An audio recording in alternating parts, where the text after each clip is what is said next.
মানুষ মানুষের জন্য আর জীবন জীবনের জন্য অন্যকে সাহায্য করতে পারলে নিজের অনেক ভালো লাগে, একটা শান্তি ফিল হয়। প্রচণ্ড তাপদাহের মধ্যে আমাদের যতটুকু সম্ভব মানুষকে সাহায্য করা উচিত।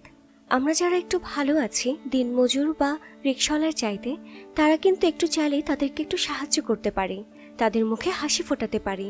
বেশি কিছু লাগে না, অল্প কিছুর মাধ্যমেই তারা একটুতেই খুশি হয়ে যায়।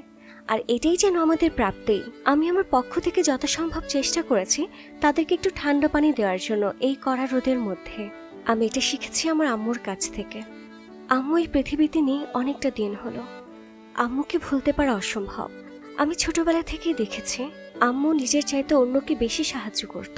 অন্যের বিপদ আপদে সবসময় আম্মু এগিয়ে আসতো সবার আগে। নিজের যতটুকু পসিবল ছিল তার থেকেও বেশি দেওয়ার চেষ্টা করতো মানুষকে। আম্মু থাকলে হয়তো আজকে এর থেকেও বেশি অনেক সাহায্য করতো মানুষকে। আমি আসলে আমার আম্মুর মতো হতে চাই, আমার মায়ের মতো হতে চাই।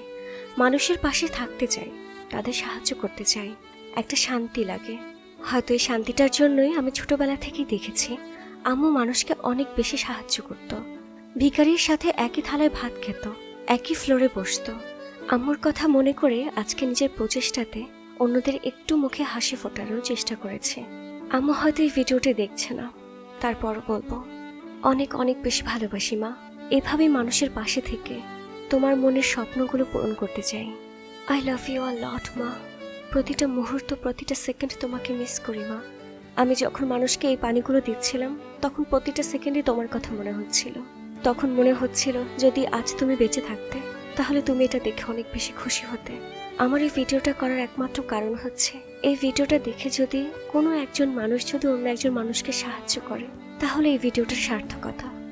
আম্মুকে ছাড়া আমার বেঁচে থাকা অনেকটাই প্রাণহীন মানুষের মতো। বেঁচে আছি ঠিকই, কিন্তু প্রাণ নেই। মিস ইউ মা। খুব শীঘ্রই দেখা হবে। সবাই আমার মায়ের জন্য দোয়া করবেন। খুদা হাফেজ।